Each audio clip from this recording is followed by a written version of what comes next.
मसीह यीशु में आप सब पर सलामती हो। मैं हूं आज की आयत के साथ जमशेद मसीह और आज का हमारा हवाला है मुकद्दस पतरस रसूल का पहला खत और उसका 3 बाब 10वीं आयत से 12वीं आयत तक हम पढ़ेंगे। First Peter chapter 3 verse 10 to 12।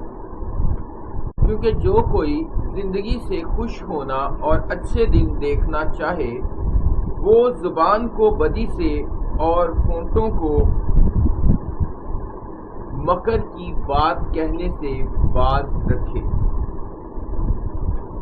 बदी से किनारा करे और नेकी को अमल में लाए, सुलह का तालिब हो और उसकी कोशिश में रहे।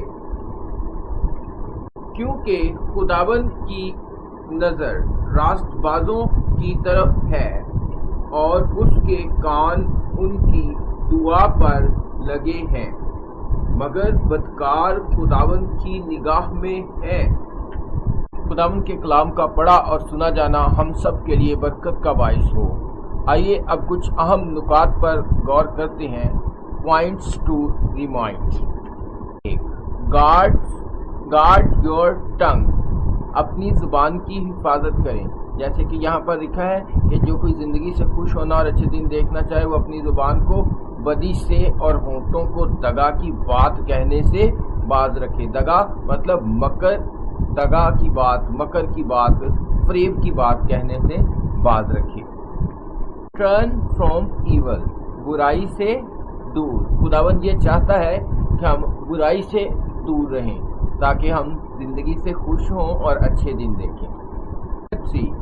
डू गुड, नेकी करें। तो खुदावंद का कलाम आज ये भी दावत देता है कि नेकी करें। हम सब नेकी की कोशिश में रहें, कोशिश करते रहें कि कब कोई अच्छा काम खुदा में मौका दे और हमारे हाथों से हो जाए ताकि हम जिंदगी से खुश हों और अच्छे दिन देखें। सीक पीस, सुलह की तलाश करें, क्योंकि खुदावंद की मर्जी में ये बात भी शामिल है कि हम सुलह की तलाश करें।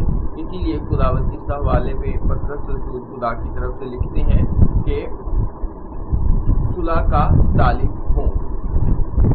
गॉड्स अटेंशन, खुदा की तवज्जो, क्योंकि रास्तबाज खुदा की नजर में है और उसके कान उनकी दुआ पर लगे हुए हैं, लेकिन बदकार खुदावंद की निगाह में है।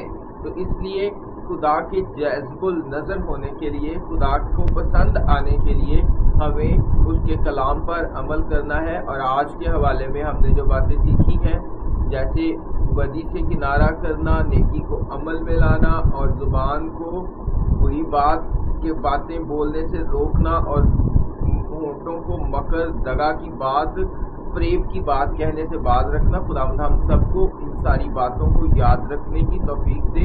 मेडिटेशन ज़रूर किया करें। जो भी हवाला हम पढ़ते हैं उस पर मेडिटेशन करना, उस पर या गौर व फिक्र करना बहुत ज़रूरी है। दिन में वक्फे से गौर व फिक्र करने से हमारे अंदर वो सलाहियत पैदा हो जाती है कि हम खुदा के कलाम को समझ सकें और जान सकें।